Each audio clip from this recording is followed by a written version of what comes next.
To get started here, let's talk about the definition of a clause. A clause has a subject and a verb.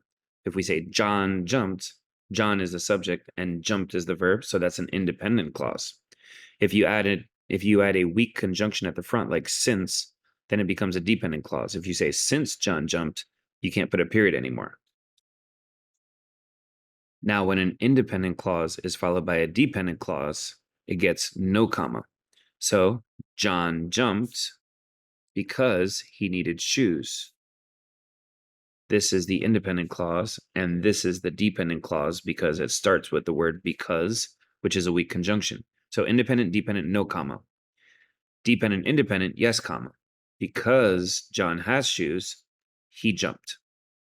So that's what's going on here.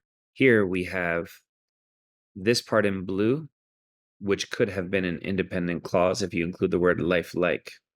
Many video game creators strive to make their graphics ever more lifelike. That's a sentence. It's an independent clause. With this weak conjunction while at the front, it now becomes a dependent. So this green and blue part is a dependent clause. Right here in pink, the independent clause. That's the nucleus of the whole sentence. And it's followed by, in red here, a modifier. We know this red part is a modifier because it doesn't have a subject. It doesn't say who is developing, and it doesn't have a verb because developing, ing words are not verbs. By definition, ing and to do words are not verbs.